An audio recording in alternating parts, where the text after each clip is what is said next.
Ya, doctora, ahora sí. Ok, chicas, expongan. Ok, buenos días. Nosotros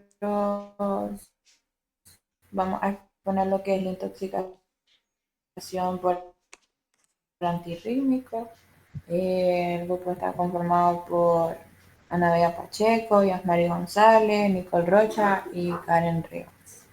Bueno, en el primero vamos a tener lo que son la clase 1, que van a ser los bloqueadores de los canales de sodio, perdón. En ellos vamos a tener lo que es la lidocaína. La lidocaína es un medicamento que va a pertenecer al grupo anestésico locales bloqueadores de sodio, que funciona para evitar los nervios y envían señales de dolor al cerebro. Dentro de su Dentro de su principio activo va a ser lo que es la lidocaína de hidrocloruro. Su uso es para evitar el dolor, adormecer una zona específica de la piel o de la mucosa durante ciertos procedimientos médicos. Dentro de su toxicodinamia, esta bloquea de manera reversible la generación y conducción de los impulsos a través de las fibras nerviosas. Y esto se postula que dicha acción se debe a una disminución de la permeabilidad de la membrana neuronal y los iones de sodio, que esto va a dar lugar a la reducción de la tasa de despolarización en consecuencia del aumento del umbral y la accesibilidad eléctrica y la inhibición de la propagación del potencial de acción a lo largo de la fibra. Dentro de su toxicocinética, pues su absorción se absorbe rápidamente después de ser administrado parental y pues por el tracto gastrointestinal. Su metabolismo va a ser hepático, su distribución pasará ampliamente por los tejidos del cuerpo y su eliminación casi el 90% va a ser renal.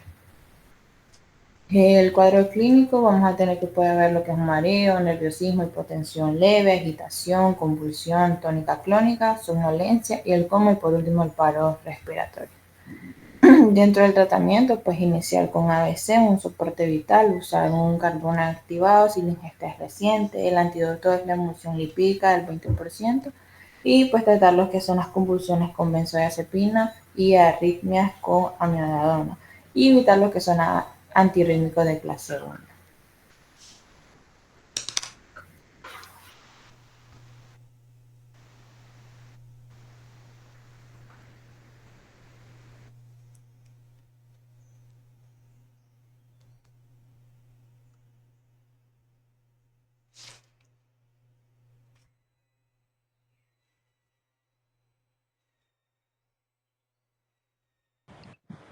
Lo vamos a tener lo que son los bloqueadores de los canales de potasio y vamos a tener la amiodarona, que este es un fármaco antiarrítmico del grupo 2, bloqueador de los canales de potasio, afecta la fase 12 y 3 del potencial de acción. Como uso vamos a tener que se da en casos de taquicardia ventricular sostenida, fibrilación ventricular, fibrilación auricular, taquicardia supraventriculares, paroxística, etc. Su principio activo es la miodarona clorhidrato y como en su toxicocinética vamos a tener que su exposición es mediante por vía oral intravenosa, la absorción es lenta, tiene una biodisponibilidad del 50%, su distribución vendría siendo lipofílica, acumulada en lo que es grasa, pulmón y hígado, se metaboliza en el hígado y su eliminación es mediante biliar, fecal y renal. Como toxicodinamia vamos a tener que va a bloquear lo que son los canales de potasio, va a bloquear lo que son los canales de sodio y calcio y los receptores beta y se va a acumular en lo que son los tejidos ricos en grasa. Como su cuadro clínico vamos a tener que en el pulmón va a dar lo que es disnea y tos seca. En lo que es la tiroides puede provocar una hipo o un hipertiroidismo. En la parte cardíaca va a provocar lo que es bradicardia. En el hígado puede ocurrir una hepatotoxicidad. En, en lo que son la parte visual puede provocar visión borrosa y en la piel puede provocar lo que es tener pues fotosensibilidad. Como su diagnóstico vamos a tener que si llega a dar lo que es la disnea y la tos, se mandaría un TAC o una radiografía. En lo que el hipo o el hipertiroidismo, se mandan exámenes como la TSH, T3 y T4, en lo que sería la bradicardia, SG, perdón, ecocardiograma, y en elevación de transaminasa, un examen de ACT y ALT. En lo que el tratamiento no existe antídoto específico, en lo que el ABC se daría un soporte vital primeramente. En lo que es el tratamiento de las complicaciones, pues serían específicamente por el órgano dañado. Y la que sigue. Lo vamos a tener los bloqueantes de clase 2, que vamos a tener lo que el propanolol. Este es un fármaco antiarrítmico de clase 2, antagonista beta-adrenérgico no selectivo de los receptores adrenérgicos. Su principio activo es el propanolol hidrocloruro, y este se utiliza en casos de hipertensión arterial, angina de pecho, casi siempre en la que es provocada por la aterosclerosis coronaria, en casos de fibrilación auricular, infarto agudo al miocardio y en migraña. Como su toxicodinamia y toxicocinética, vamos a tener que este puede, al ingerirse en grandes cantidades, puede provocar lo que es una hipotensión grave asociado a bradicardia o asistolia, que puede evolucionar a una depresión miocárdica profunda. En su toxicocinética vamos a tener que su exposición va a ser por vía oral, se va a absorber de forma rápida, su distribución es lipofílica, es decir, que soluble en lo que es grasa y lípido, se va a metabolizar de forma hepática y se va a excretar por la orina. En el cuadro clínico, en la parte cardíaca, va a provocar bradicardia, taquicardia, hipotensión, que puede evolucionar a dar un shock cardiogénico. También va a dar somnolencia, confusión, convulsiones y puede llegar a dar hasta alucinación. En lo que es el diagnóstico, nos vamos a basar en la historia de la ingesta, la clínica, y más que todo, como las principales manifestaciones secundarias son pues cardíacas, se va a mandar un ecocardiograma en caso de angina de pecho. En lo que el tratamiento ABC, se va a dar lo que el soporte vital básico, estar monitorizando al paciente. En lo que es la descontaminación, principalmente se da carbón activado tras la ingesta de dosis tóxica. Como antídoto vamos a tener lo que es el glucagón, la atropina, y en el manejo de complicaciones se va a dar primeramente una fluidoterapia y luego se da lo que es el glucagón y la atropina. Vamos a tener el atenolol, que este también es un beta bloqueante clase 2. Su acción consiste en relajar los vasos sanguíneos, desacelerar el ritmo cardíaco, para así mejorar el flujo sanguíneo y disminuir la presión arterial. Y su principio activo es el mismo atenolol y la clortalidona.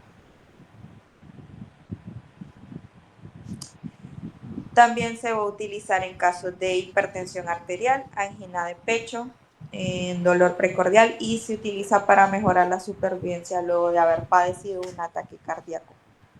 Como su toxicocinética, vamos a tener que su exposición es oral, se absorbe de forma rápida en lo que es el tracto gastrointestinal, tiene una biodisponibilidad del 50 al 60%, su distribución es que se va a distribuir en los tejidos y una escasa magnitud en lo que es el sistema nervioso central, se va a metabolizar de forma hepática y se va a excretar en la orina.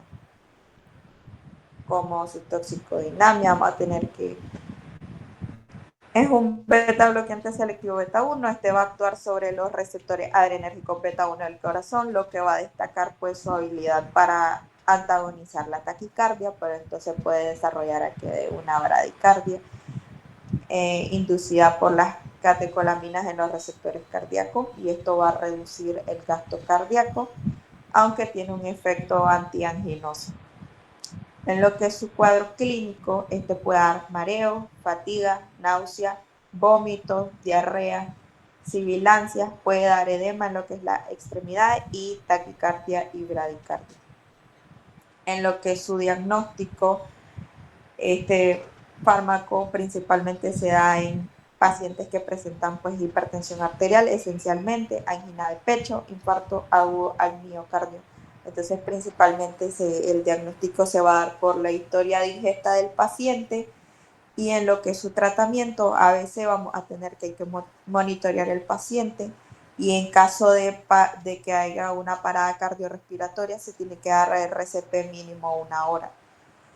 Como dosis inicial en casos de hipertensión se inicia con 50 miligramos diarios, y en caso de angina de pecho la dosis inicial es 50 miligramos diarios. Como en descontaminación se da igual carbón activo, 1 gramo por kilogramo, y en antídoto se va a dar glucagón e insulina.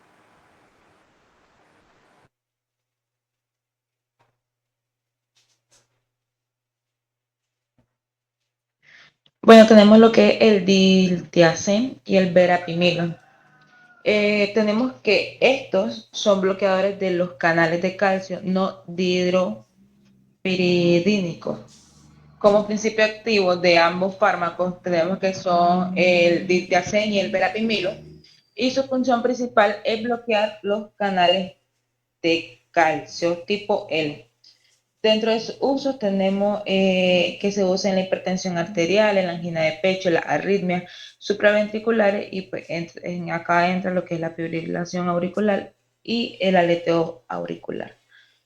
Dentro de su toxicocinética tenemos que pues la exposición es de ingesta oral, la absorción se absorbe de forma rápida y es muy completa, y pues su administración es por vía oral. Su distribución, estas se unen a las proteínas plasmáticas, el metabolismo es hepático, y pues como eliminación es por la vía renal. Dentro de la toxicodinamia, esta inhibe en la bomba sodio-potasio, aumentando lo que es el sodio y el calcio intracelular, y pues el calcio provoca postdespolarizaciones y arritmias graves. Esto se divide tanto en la cardiotoxicidad, que pues está la disminución de la contracción y la conducción eléctrica del corazón, tenemos vasodilatación, y pues también provoca hiperglucemia.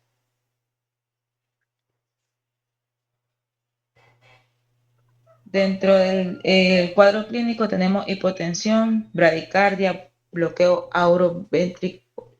auriculoventricular, tenemos la somnolencia, el shock cardiogénico y la hiperglucemia. Dentro del diagnóstico, pues primeramente está la historia clínica, los síntomas clínicos y pues un electro. Y pues también se debe tomar los niveles de glucosa en sangre. Como tratamiento, pues tenemos el tratamiento de ABC, tenemos la descontaminación, que es por carbón activo, y como antídoto tenemos el calcio, el glucagón e insulina.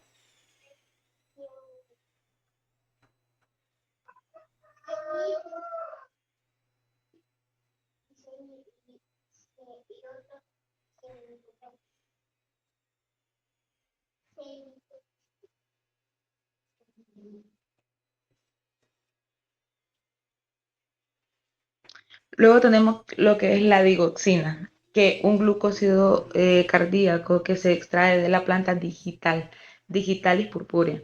Como principio activo tenemos la digoxina en sí misma, pues, y actúa principalmente inhibiendo la bomba de sodio-potasio en las células del corazón.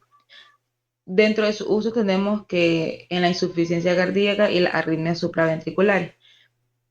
Dentro de su toxicocinética tenemos que la absorción es por vía oral y es muy buena.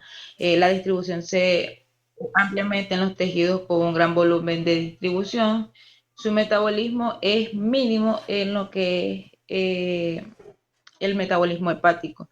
Y la eliminación, pues principalmente es por vía renal, y es una vida media larga que dura dentro del 36 a 48 horas. En la toxicodinamia tenemos que pues, inhibe excesivamente también la bomba de sodio potasio, y pues aumenta el calcio. provocando arritmia y efectos tóxicos. Dentro del cuadro clínico tenemos que dentro del cardíaco hay bradicardia, bloqueo auriculoventricular, taquiarritmia. Dentro de las gastrointestinales tenemos las náuseas, vómitos, dolor abdominal. Dentro del neurológico tenemos la visión borrosa, fatiga y confusión. En el diagnóstico se basa en la historia pues, de la ingesta, la clínica y los niveles séricos elevados de dioxina.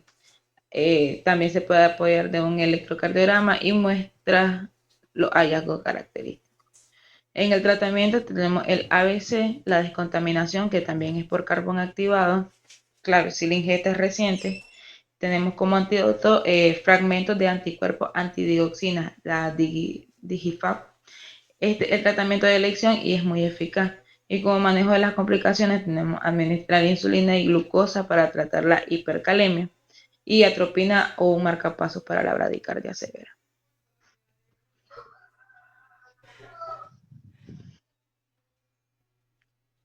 Luego tenemos por último la adenosina, que es un nucleósido endógeno, lo que significa que pues, es una sustancia producida naturalmente por el cuerpo. Como principio activo tenemos que la adenosina activa los receptores aún en el corazón, lo que causa una breve y controlada interrupción de la conducción eléctrica a nivel del nodo auriculoventricular. Dentro de su uso, tenemos como el diagnóstico y terminación de la arritmia supraventriculares, en este caso tiene que ser la taquicardia paroxística supraventricular. Dentro de la toxicocinética, tenemos que la absorción, pues esta se administra por intravenosa, su distribución y la eliminación, pues es extremadamente rápida, pues absorbida y metabolizada por las células sanguíneas y endoteliales. Es por esta razón que su efecto es instantáneo. En el cuadro clínico, pues tenemos que en el cardíaco se presenta sistolía transitoria, bradicardia, bloqueo cardíaco, y en otros tenemos los sofocos, la disnea, el dolor o presión en el pecho, o presión en el pecho. Todos estos son efectos muy breves. Dentro del diagnóstico, pues también por la clínica, y pues que sus efectos son inmediatos tras la inyección. Y como tratamiento, pues debido a su vida media extremadamente corta, pues no se requiere un tratamiento como el antídoto. El efecto desaparece en segundos. El manejo principal es el control de las arritmias que pueden persistir, aunque es muy poco común. Gracias.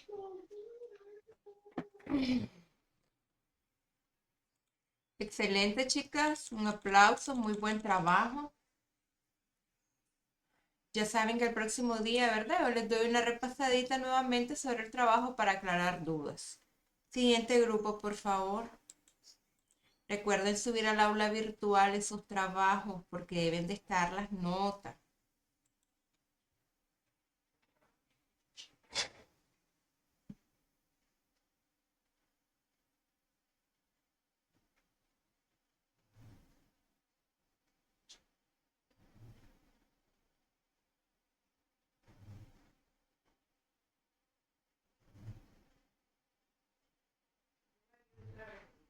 Sí, meta la ropa que saqué.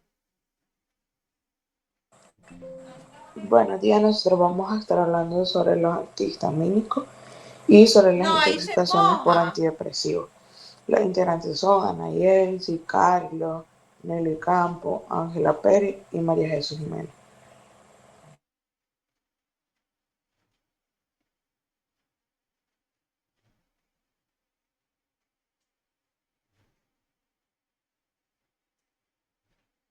Buenos días, vamos a tener lo que son los antihistamínicos de primera generación. Vamos a tener que las intoxicaciones por estos antihistamínicos de primera generación ocurren generalmente por lo que sería sobredosis accidentalmente o intencionalmente. Vamos a tener como ejemplo sería la difenhidramina o el cloramfenamina la hidroxicina. Estos fármacos cruzan fácilmente lo que sería la barrera hematoencefálica y además tienen una actividad anticolinérgica, antiadrenérgica y en algunos casos hay un bloqueo de canales de sodio cardíaco. Entonces vamos a tener de que entre las manifestaciones clínicas va a estar dividida a nivel neurológico, que en los signos y síntomas podría presentar el paciente lo que sería somnolencia, ataque, mareo, agitación, alucinaciones, convulsiones. Y en los anticolinérgicos periféricos, el paciente va a presentar resequedad o la boca seca, la piel se va a enrojecer, ya va a cambiar su temperatura, va a haber midriasis con visión borrosa, fiebre, retención urinaria. A nivel cardiovascular, estos pacientes van a presentar lo que sería taquicardia sinusal, hipertensión o hipotensión. En sobredosis grave va a haber una prolongación QRS o QT, arritmias ventriculares. A nivel respiratorio van a tener una depresión respiratoria en caso severo. También van a presentar náuseas, vómitos, midriasis reactiva lenta. Vamos a tener que la descontaminación sería con el carbón activado, 1 gramo por kilogramo. Y si la ingestión fue mayor a 1 hora y el paciente está alerta o la vía aérea protegida. El tratamiento de soporte sería en este caso la benzodiazepina para convulsiones o agitaciones, líquido intravenoso, controlar la temperatura. En las complicaciones cardíacas, si hay ensanchamiento del QRS mayor a 100, se le tiene que administrar bicarbonato de sodio intravenoso y el antídoto específico sería fisostigmina, que es un inhibidor de la acetilcolinesterasa, solo en casos de delirio, psicosis anticolinérgica grave y bajo monitoreo estricto. Vamos a tener que la dosis tóxica orientativa sería la variable por ejemplo, digamos la de fenedramina sería mayor a 7.5 miligramos por kilogramo, puede ser grave en este caso en los niños.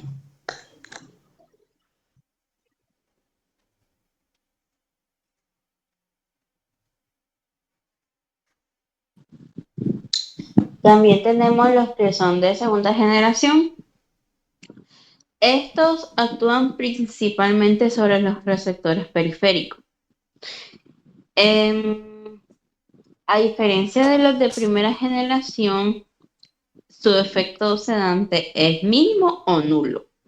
Su duración es prolongada, lo que se podría tomar una vez al día. Y su metabolismo se metaboliza en el hígado.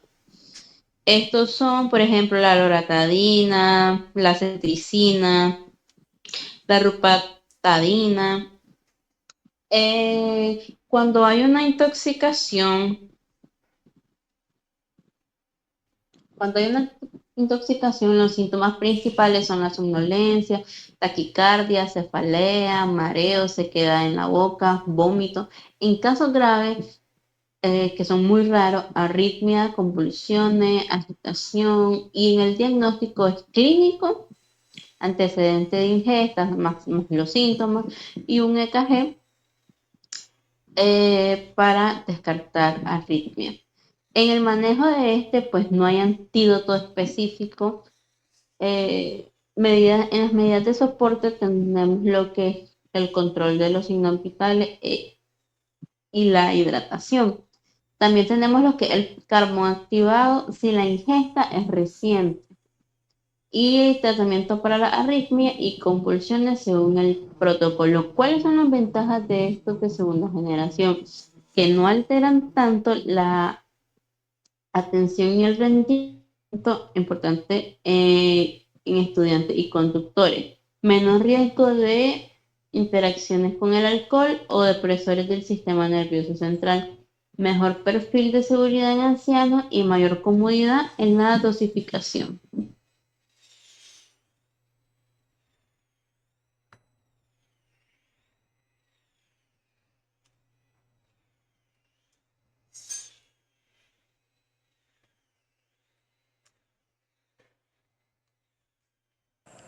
Ahora vamos a hablar sobre la intoxicación por antidepresivos.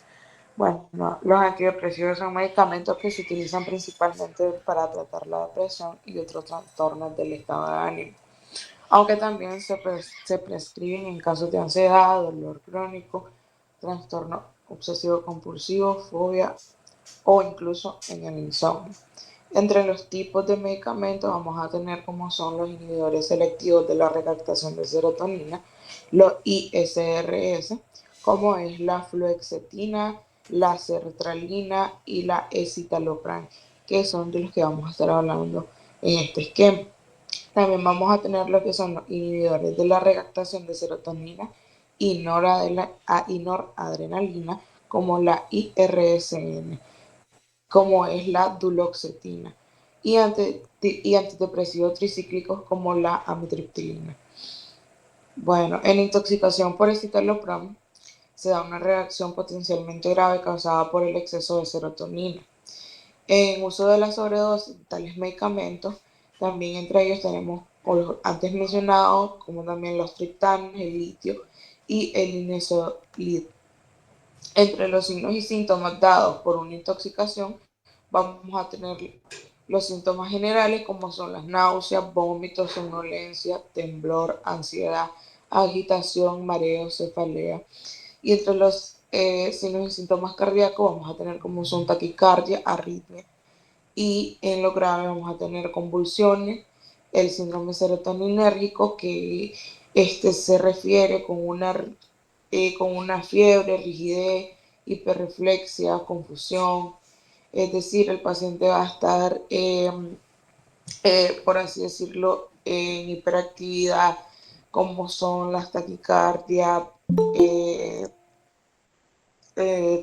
va a tener, por así decirlo, con ansiedad también, va a detectar ansiedad, y para el diagnóstico de esto se realiza también con la escala de Hunter, que en estos casos es la más usada. En esto se realiza lo que es la identificación del uso del fármaco serotoninérgico.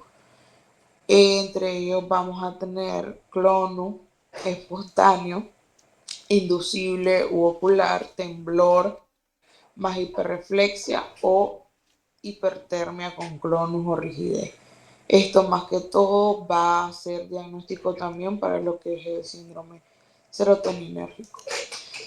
Entre el tratamiento vamos a tener que no hay un antídoto específico, pero sí el tratamiento es más que todo el manejo del paciente intoxicado.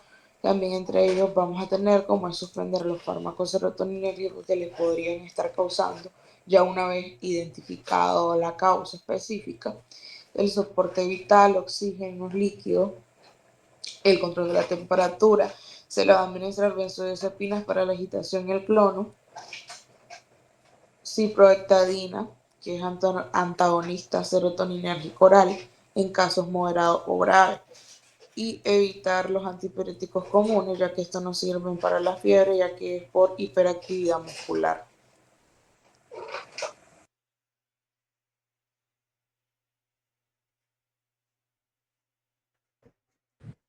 Bueno, en cuanto a las indicaciones principales sobre la fluoxetina, su principal, o sea, va a estar principalmente indicada en lo que viene siendo la depresión mayor, trastorno obsesivo compulsivo, bulimia nerviosa y trastorno de pánico.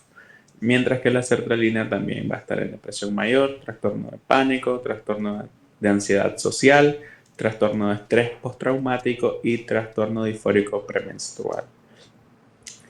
En su mecanismo de acción tenemos que ambos son inhibidores selectivos de la recaptadura de serotonina. Esto bloquea el transportador de serotonina, aumentando la concentración de serotonina en la hendidura sináptica. Esto mejora la neurotransmisión serotoninérgica asociada al estado de ánimo, ansiedad y control de impulso. En caso de encontrarse una intoxicación, vamos a tener los siguientes signos en el paciente que venían siendo las náuseas directamente, el vómito, diarrea, temblores, hiperreflexia, clonu, ansiedad y agitación. Vamos a encontrar lo que es la confusión, hipertermia, sudoración, taquicardia, hipertensión y también las convulsiones en casos graves. También vamos a encontrar síndrome serotoninérgico si hay interacción con otros serotoninérgicos como triptanos, MDMA y Linezolid. El manejo de este paciente intoxicado se va a tratar de suspender el fármaco con cualquier otro serotoninérgico, medidas de soporte, hidratación, control de temperatura, oxigenación y monitoreo cardíaco. Se puede administrar benzodiazepinas como por ejemplo diazepam, lorazepam para agitación, temblor o convulsiones.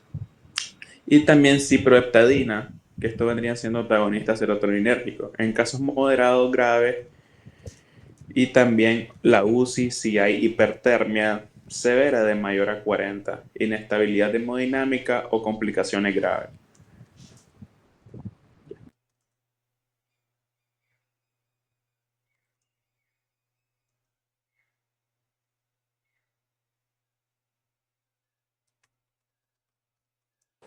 Siguiente.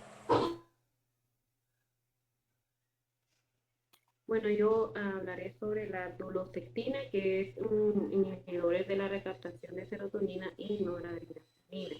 Su principio activo es el clorhidrato de duloxetina y está indicado para el tratamiento del trastorno depresivo mayor, trastorno de ansiedad generalizada, fibromialgia, dolor musculoesquelético crónico, neuropatía periférica diabética. En la toxicocinética tenemos que su absorción se absorbe bien por vía oral y puede retrasar el vaciamiento gástrico, prolongando el tiempo de absorción. En su distribución tenemos que se une ampliamente a proteínas hasta el 90% y se puede saturar aumentando la fracción libre y tóxica del fármaco en sangre. El metabolismo tenemos que este se da en el hígado, principalmente por las enzimas del citocromo P450. Su eliminación es el 70% por orina y el 20% por heces, y se elimina como metabolitos inactivos. En la toxicodinamia tenemos que el mecanismo de acción se exacerba llevando a un exceso de actividad serotoninérgica en el sistema nervioso central y periférico. Esto se va a manifestar principalmente en síndromes serotoninérgicos. En el cuadro clínico vamos a tener, como dije anteriormente, el síndrome serotoninérgico, que son convulsiones, coma, somnolencia, síncope, taquicardia, inestabilidad autonómica, diarrea y vómitos. En su diagnóstico tenemos que, primeramente, la identificación del fármaco ingerido, la cantidad, el tiempo transcurrido, junto con la presencia del cuadro clínico característico que el que acabo de mencionar, y entre otros, que son las claves. En el tratamiento tenemos que el antídoto, tenemos el bicarbonato sódico en dosis de 1 a 2.000 equivalentes por kilo y B diluido en suero glucosado en 5%. El descontaminante tenemos que el carbón activado es de 1 gramo por kilo, pero el máximo sería 50, pero si esto sí ha transcurrido mayor de 6 horas. Siguiente.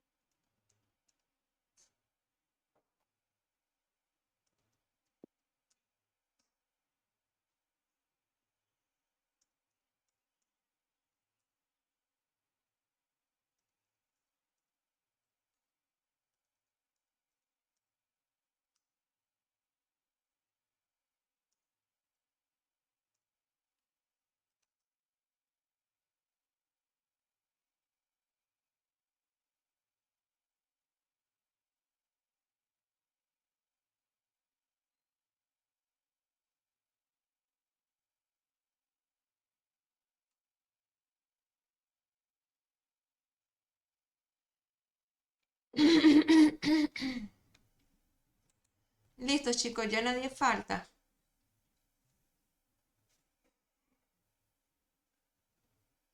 Una diapositiva, pero no sé si se puede cambiar o no sé, no la miro yo. No, no comprendí, es que se entrecorta cuando hablan. Que se pegó la computadora. Falta uno, sí. Ah, ok, está bien, ok.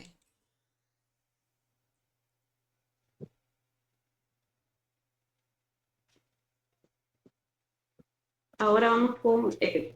no, te volvió a pegar.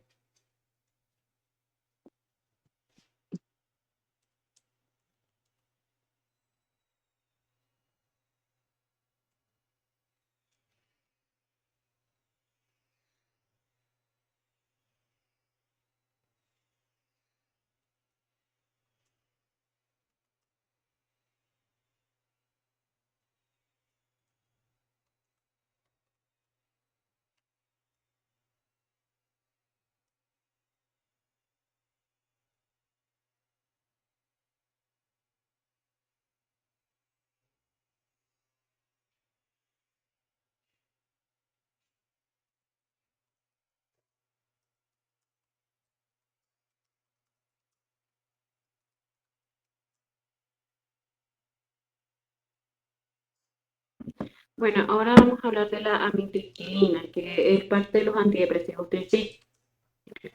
Su principio activo es el clorhidrato de amitriptilina. Él se utiliza, es un medicamento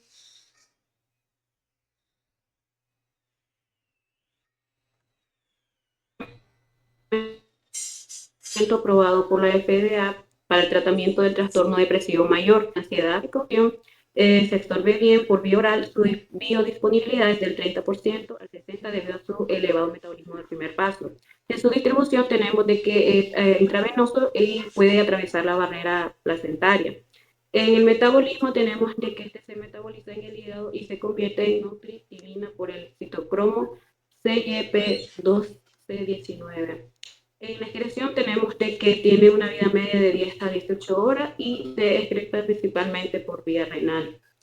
En la toxicodinamia tenemos que este actúa bloqueando la recaptación de los neurotransmisores de serotonina y noradrenalina y es una amina terciaria con fuerte afinidad de unión por los receptores alfa-adrenérgico, histamínico y muscarínico. La amitriptilina esta aumenta la transmisión noradrenérgica o serotoninérgica, bloqueando el transportador de noradrenalina en las terminaciones presinápticas. En el cuadro clínico tenemos que esta va a producir 3 grupos de manifestaciones: neurológicas, cardíacas y el síndrome anticolinérgico. En el diagnóstico tenemos que el electrocardiograma es una de las pruebas diagnósticas más importantes, ya que también aparece un signo especial de alarma que precede a la aparición de convulsiones y fibrilación, que es el ensanchamiento del complejo QRS mayor a 100 milisegundos.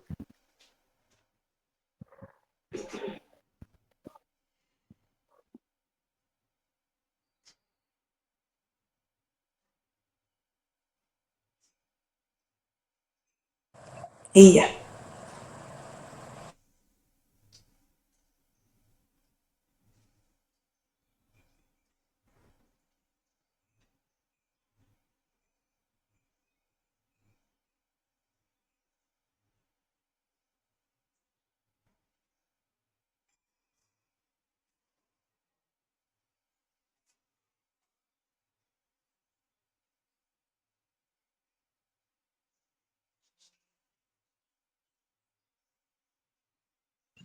Creo que eso sería todo, doctora. Ok, chicos, excelente, muy Y bien. gracias. Ok. Entonces ya saben, ¿verdad? Súbanlo al aula virtual para que tengan la misma nota. Todas tienen 10. Revisen también los puntos que hay en el aula virtual y el próximo día afinamos estos temas. Siguiente grupo, por favor.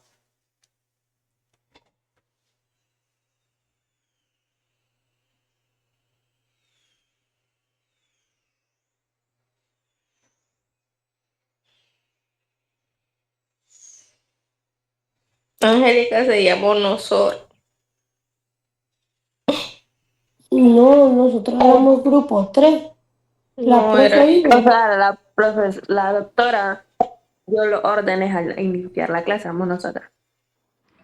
Mm,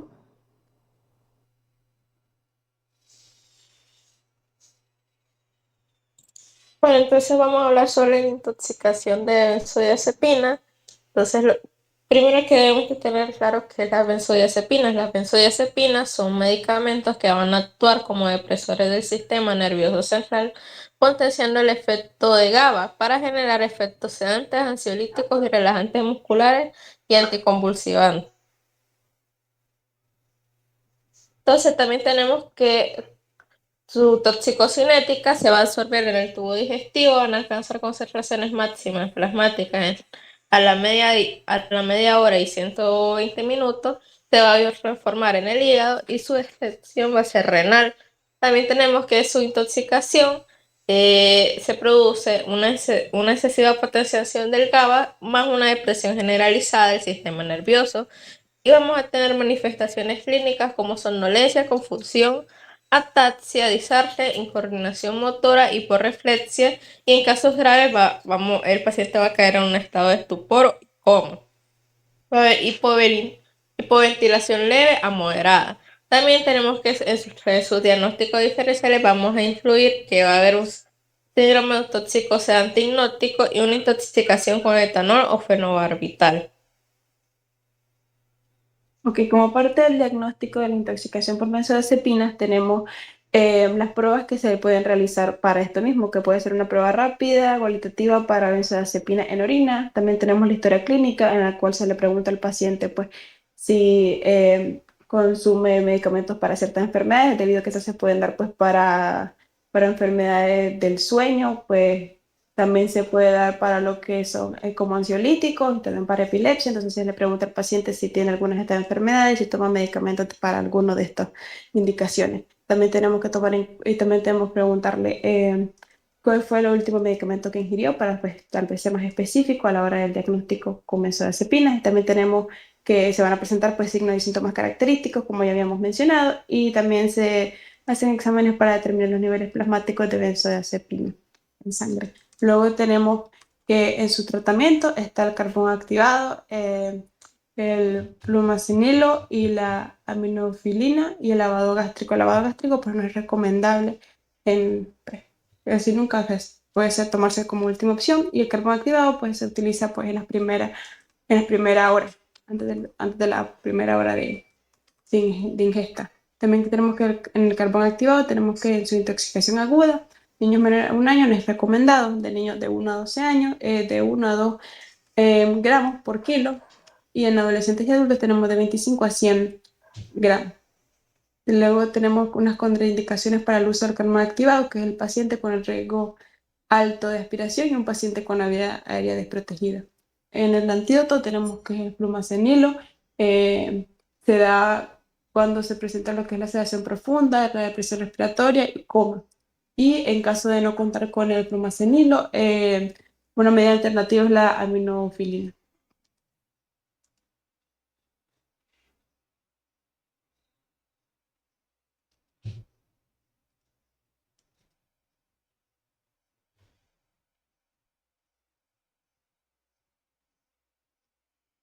Bueno, vamos a presentar lo que son las intoxicación por anticonvulsivantes. Estos medicamentos son conocidos también como antiepilépticos y son sustancias destinadas a prevenir o disminuir la frecuencia y la severidad de las crisis epilépticas.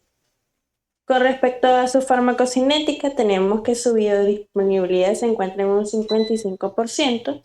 Estas tienen la característica de no unirse a las proteínas plasmáticas.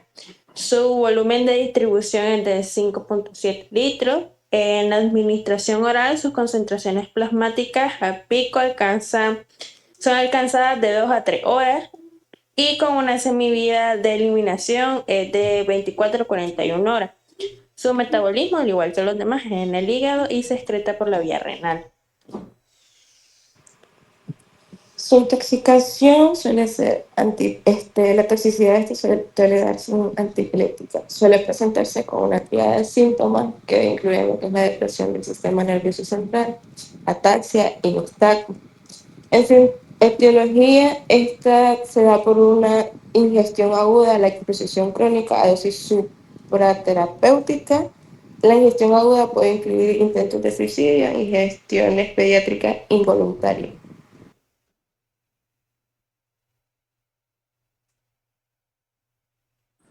Ok, en su evaluación Vamos a tener que, va a ser por electrocardiograma, pruebas hepáticas, hemogramas completos, pruebas de embarazo, tomografía computarizada y pues también la monitorización cardíaca y y la respiratoria. También puede ser esencial para evaluar la toxicidad de los anticonvulsivos. En su diagnóstico diferencial vamos a tener que va a incluir otras etiologías de depresión del sistema nervioso central y anomalías cardiovasculares como ACV, HIC, infecciones o SA.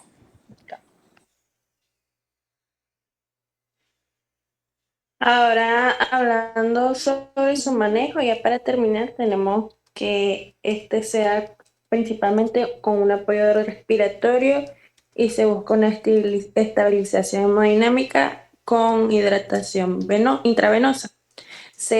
Puede buscar también el apoyo de las sondas nasogástricas y dentro de los tratamientos como tal se incluye el carbón activado, las benzodiazepinas, en hemodiálisis, una hiperfusión con carbón, bicarbonato de sodio y antídotos específicos.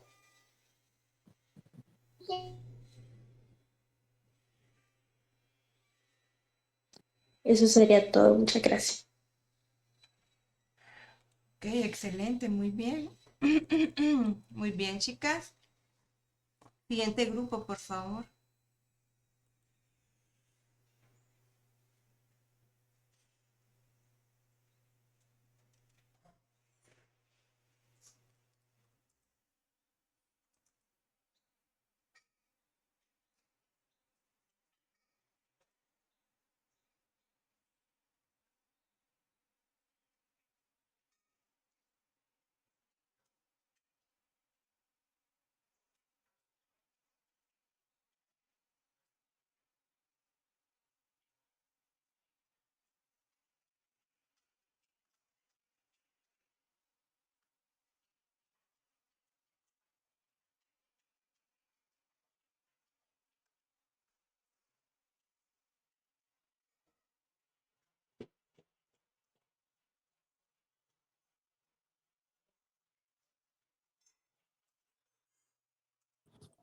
Bueno, nosotros les vamos a hablar sobre broncodilatadores. En este caso, em, lo que viene siendo el salbutamol.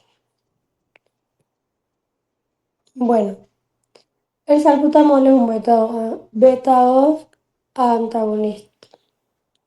Sí. Su principio activo pues, es el mismo salbutamol. Su mecanismo de acción es una estimulación excesiva del receptor beta 2 con aumento de la MPC y de sus efectos, de sus efectos simpatomiméticos. Su toxicocinética, bueno, su absorción es variable según la vía del metabolismo hepático y su excreción es renal. Su toxicodinamia, pues una sobreestimulación de B2 con efectos simpatomiméticos generalizados.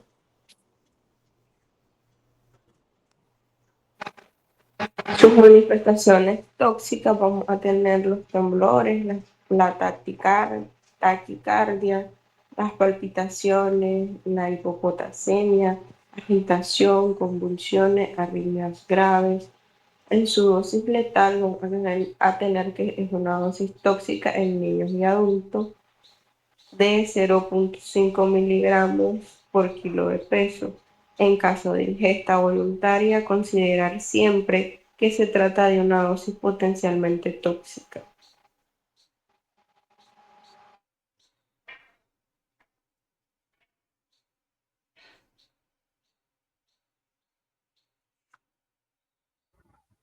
En su diagnóstico vamos a tener lo que son los electrocardiogramas, los electrolitos, la glucemia, la gasometría arterial. En su diagnóstico diferencial vamos a tener las crisis de ansiedad, la intoxicación por cocaína o anfetamina, toxicosis, arritmias. En su tratamiento vamos a tener lo que es la suspensión del soporte, la corrección del fármaco, la corrección del potasio, de la benzodiazepina y los beta bloqueadores en el hospital.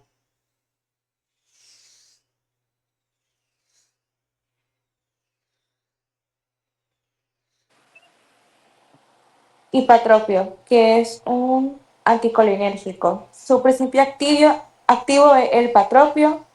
El mecanismo de acción, pues bloqueo de receptores muscarínicos en vías respiratorias, causando broncodilatación. En la toxicocinética tenemos que baja absorción sistémica, el metabolismo hepático y la excreción renal. La toxicodinamia, efectos anticolinérgicos periféricos excesivos. Dentro de sus manifestaciones tenemos la sequedad bucal, la taquicardia, visión borrosa, retención urinaria. Y no se ha establecido una dosis letal del bromuro de hipatropio en humanos. Este bromuro tiene un amplio margen terapéutico.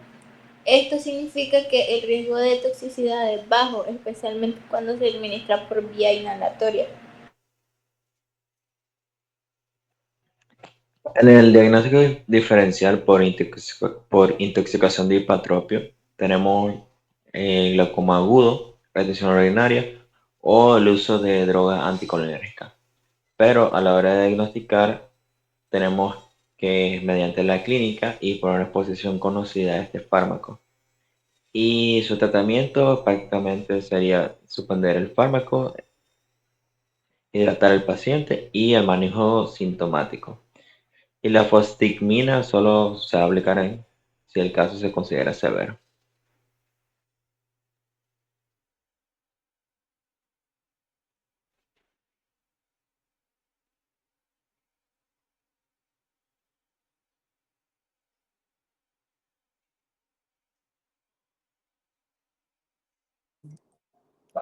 Bueno, tenemos la teofilina, que es una metilsantina. Su principio activo es la misma teofilina. Su mecanismo de acción es la inhibición de la fosfodiesterasa y el antagonismo adenocínico, lo que hace que aumente el AMP cíclico y haga una broncodilatación. Su toxicocinética tiene una buena absorción oral y buen metabolismo hepático, tiene una eliminación renal y un riesgo de acumulación en insuficiencia hepática. Y su toxicodinamia nos dice que hay una estimulación excesiva del sistema nervioso central y cardiovascular.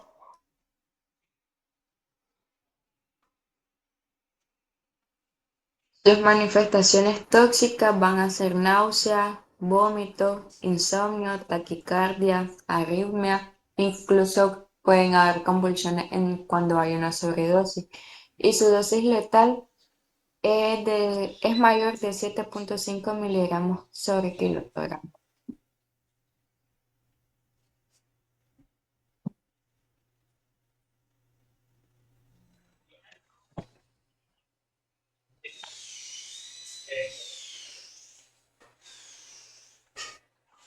Para el diagnóstico diferencial, tenemos que también es por la intoxicación, ya sea por cafeína o por otra metilsantina, y arritmia, sea de una patología cardíaca.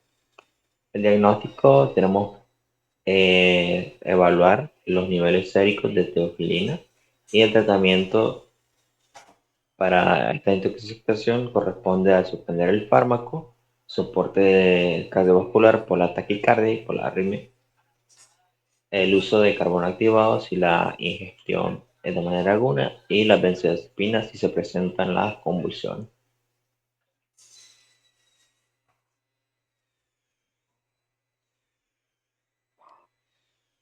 Gracias.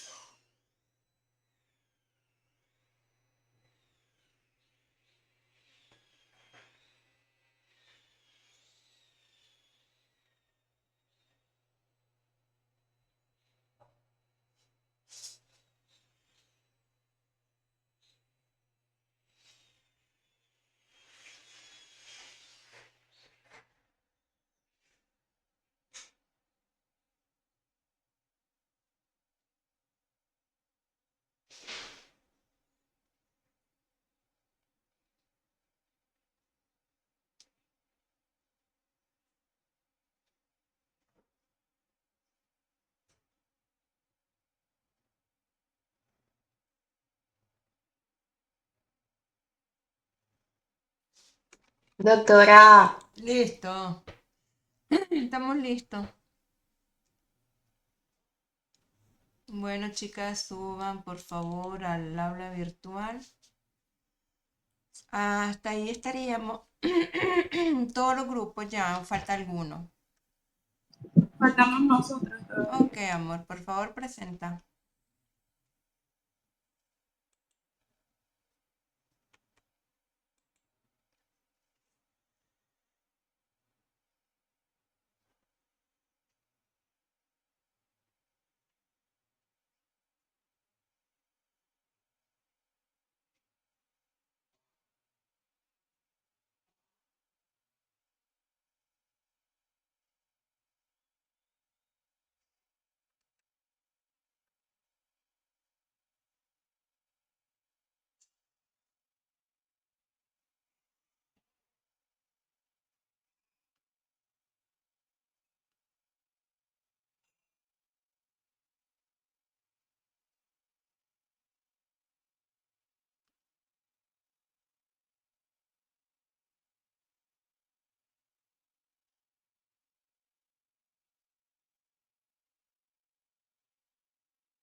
Mm. Quería ver. Ya le dije al que no trae agua, no trae. De modo. Sí, está bueno que me dé mi lugar, que no es que usted decida y que se ubique. Está bueno, vaya, vaya, vale, que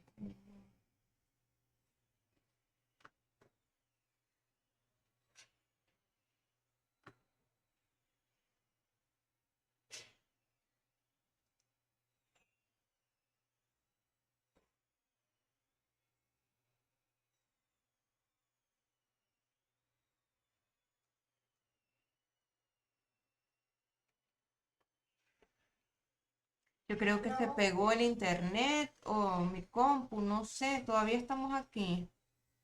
Que a veces la señal se pone Sí, sí, lenta. doctora, todavía. Lo que pasa es que mi compañera tiene mala la señal, pero ya va a Ajá, presentar. ok.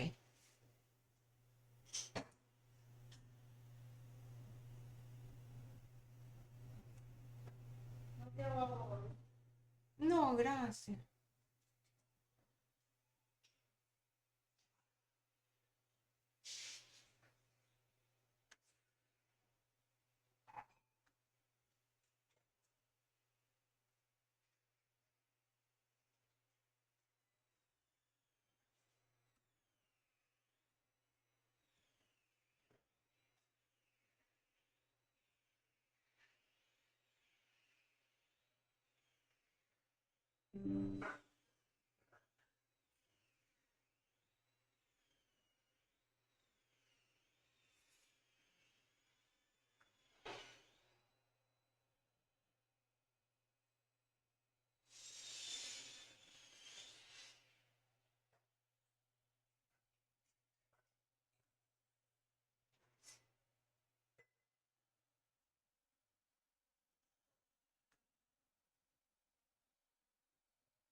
Bueno, a nosotros nos tocaron los analgésicos.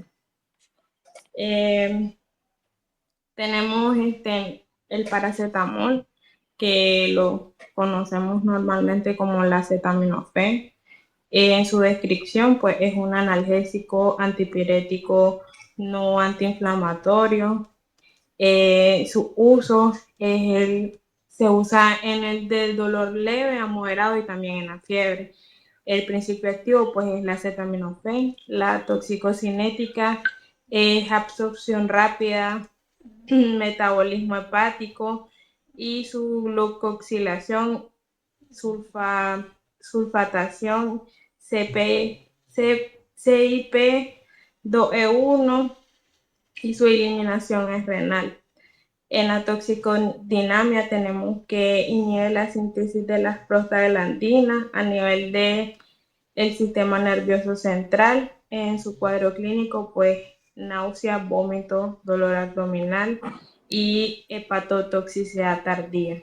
En el diagnóstico, pues por una buena historia clínica, también por niveles plasmáticos, y en su tratamiento está el ABC, carbón activado como antídoto, la N-acetilcisteína y el soporte hepático.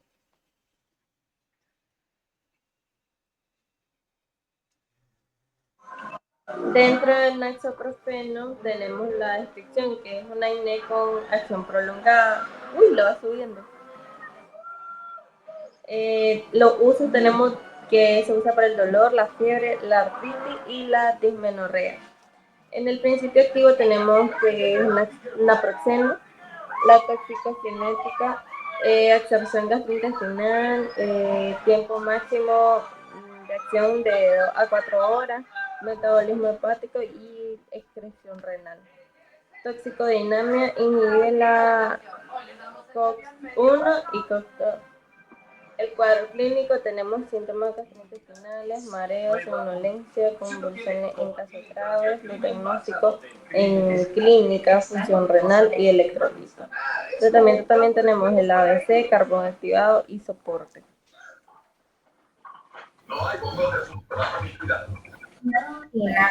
Un AINE analgésico, antipirético y antiagregante plaquetario.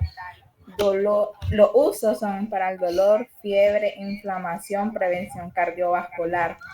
En principio activo, ácido salicílico, en toxicocinética, absorción gastrointestinal, metabolismo hepático saliciliato, excreción renal dependiente del pH. Toxicodinamia inhibe la COX irreversible. En cuadro clínico, náusea, vómito, acúfeno, hiperventilación, acidosis metabólica, y el diagnóstico es salicilemia, gasometría y electrolitos. En el tratamiento, ABC, carbón activado, bicarbonato y hemodiálisis.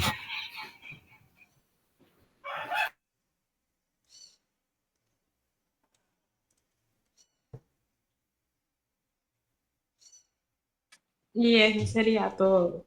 Ok, chicas, perfecto. Ay, estaba hablando y esto estaba apagado. Ok, chicas, excelente, muy bien. Les felicito, muchachos, les agradezco por haber estado el día de hoy.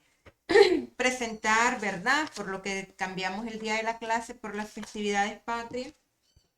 Y nos veríamos el próximo día presencial y vamos a hacer, ¿verdad? Como siempre, un repaso de estos temas. Vamos a ver también que vamos a estudiar para el examen y vamos a hacer un trabajo. El trabajo ya se encuentra en el aula virtual, igual lo vamos a valorar ese día en clase, así que no se preocupen. Les agradezco mucho, chicas y chicos, por haber estado. Y recuerden subir, ¿verdad? Al aula virtual. Nos veríamos hasta el martes. Se me cuidan.